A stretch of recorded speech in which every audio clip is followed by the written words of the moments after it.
Well, thank you to everyone for joining us. We're so excited to have you and be kicking off our Room at the Table program. I am Carly with the Lactation Network, and just to give you a bit of background on TLN, we are the nation's largest network of IBCLCs, which are International Board Certified Lactation Consultants, the gold standard in the industry. And we connect families with lactation care in all 50 states, all through their insurance. We're going to save all questions for the end. I'm going to hand it off to Olena in a second, but just if you have any questions, feel free to put them in the chat box and we will answer them at the end. And then to give us just a little background on why we're here, we are excited to be launching Room at the Table, a breastfeeding restaurant-friendly program, which is going to help enable spaces to be more welcoming to parents. This was something that we saw out of a need. So many restaurants were struggling with how to accommodate this. We also saw news articles about censorship and restaurants banning breastfeeding women. And so we really wanted to make a space where everyone feels safe, which is super important at a time when they report feeling so isolated. And we have our postpartum mortality crisis. And restaurants are really where we come together, which you all obviously know. So I will hand it off to Olena, who is a nurse in an IBCLC, as well as the clinical education program manager at TLN. She has extensive experience in the lactation space, has worked both in hospital settings, clinics, in-home, and is really supportive of the well-being of families and creating supportive spaces for them. Hand it off to her. Thank you, Carly. Hello, everyone. It's a pleasure to be here today. By participating today, and we're really happy that you're here, you're going to learn really two things. The needs of the postpartum family as it relates to a restaurant and the restaurant environment, as well as actionable steps for promotion and advocacy. So let's dive in. The issue, right? So legislation in 50 states, DC and the Virgin Islands, was passed explicitly to allow women to breastfeed in public in what year? What are we thinking, right? When I asked this question to my own family, they were saying the 70s. So let's find out what the answer is. 2018. Holy guacamole, right? This is a very recent issue. So what are we talking about? What is the issue at hand? Isolation is a widespread challenge for postpartum families. 70% of new moms experience social isolation. 1 in 5 women and 1 in 10 men experience depression or anxiety during the postpartum period as well. And we're just kind of tapping into this research. So imagine what the lived experience is like, right? Strong social support has been shown to reduce the risk of postpartum depression by up to 50%. So what am I thinking of when I think of strong social support? I'm thinking of your medical team. I'm thinking of your family. I'm thinking of community, right? We're living in multiple levels. Public places like a restaurant aren't just a fun time, right? They are a place for community. They are a place for nourishment. They are a place of support. And it is really something that you're already doing for essentially all of your patrons anyway. The purpose of this webinar is really to hone down on what's specific about postpartum and how to support our postpartum families in your restaurant, or for them, restaurant. Had to, guys, had to. I was waiting for this entire time. Okay. What is postpartum? Postpartum colloquially can be talked about the period of time after birth, sometimes just talking about mental health, but really what it is after birth. Postpartum means after birth. And so medically defined, we're talking about 6 weeks after childbirth. But I'm sure most postpartum parents, families would agree that it feels maybe 6 weeks is a little short, right? What's really happening during this period of time?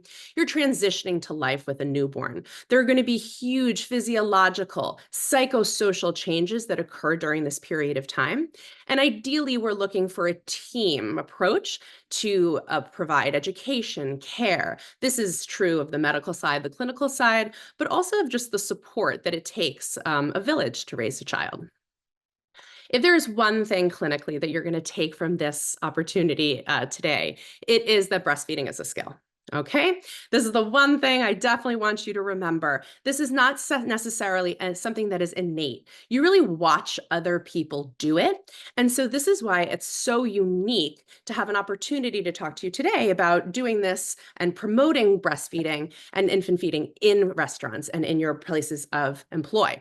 Postpartum can be a period of lots of contradictions. What do I mean by that? So perhaps you enjoyed going out and doing things before you had your children or you became pregnant and had your babies. And as a result, you may find that doing the things that you love to do are either hard or a little bit more involved, or again, you're thinking about a totally different person on top of your own needs. So it's a period of contradictions. Postpartum families do have a right to breastfeed in public places, but they may not feel like that is safe or comfortable or supportive. And so as a result, they don't go out. Oops-a-doops. Here we go. What we're talking about here is, again, the idea that people have a right to breastfeed in public, but might be uncomfortable in doing so. And by staying home, they may feel excluded or isolated. And 6 weeks of not going and doing one of the things that you love to do could be is really a period of time. So together, we can change that. What is this beautiful sticker? A symbol of solidarity. It's partnership.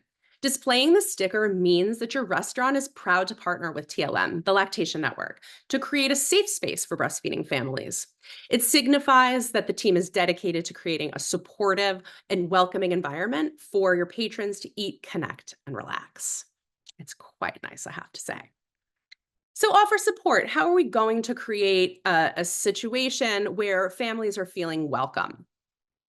So you see the baby coming in, right? And this is probably true and applicable to a majority of how you treat all of your patients, right? If you see someone coming in with a baby, you may inquire, hey, you're welcome to breastfeed, you're welcome to pump, you're welcome to feed your baby in the way that you prefer here in our place of employ.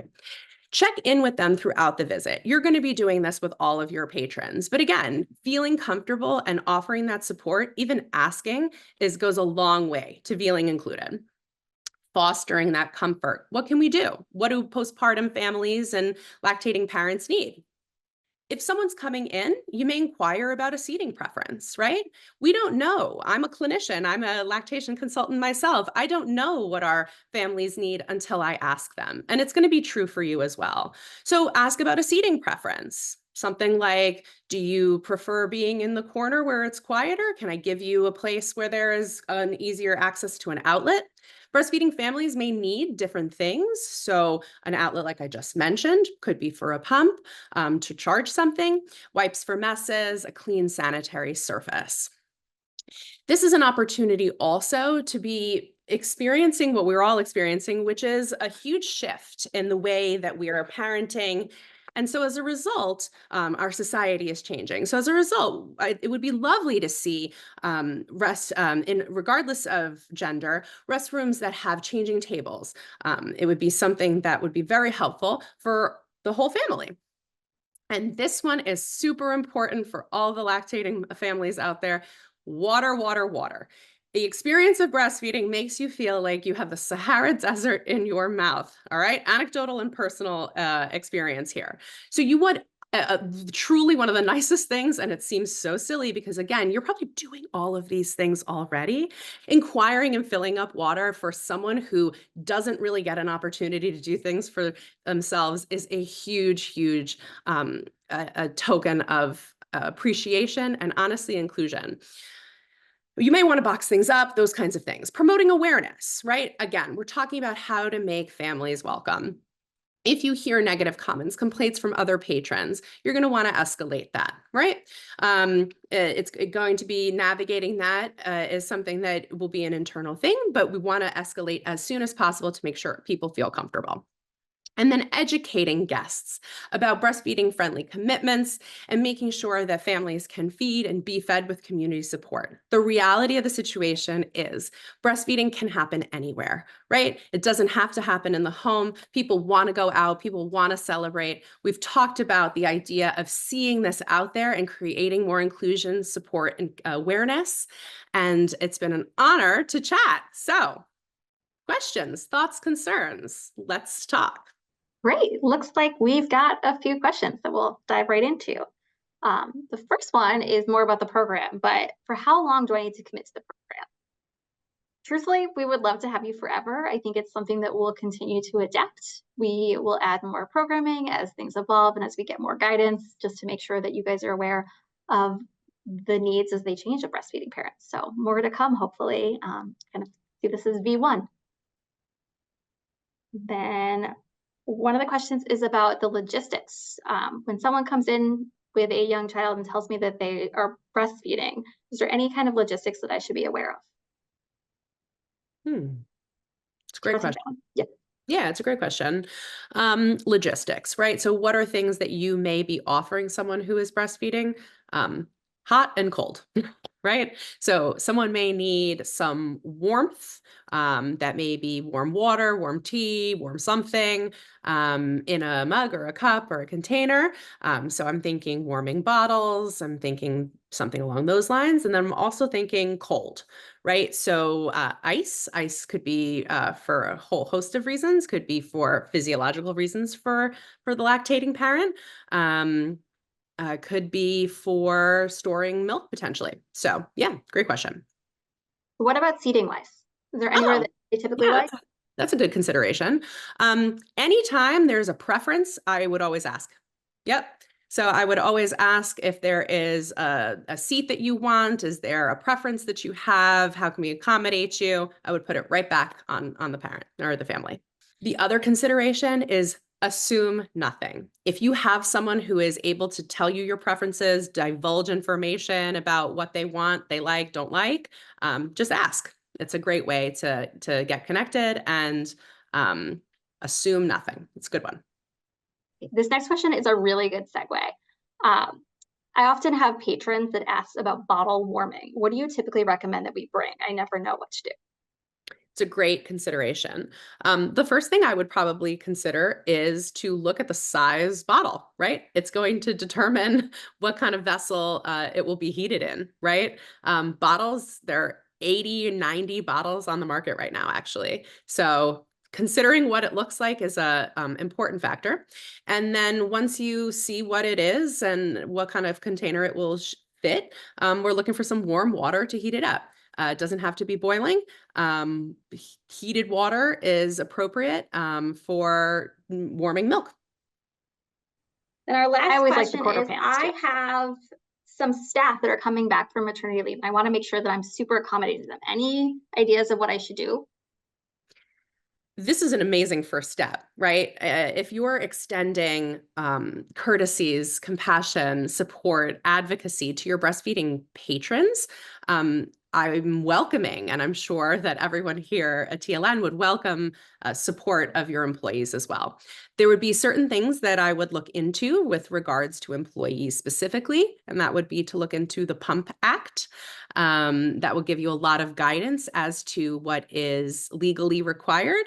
That is a new law. So I would definitely refer taking a look at that, and that is easily accessible. So take a peek.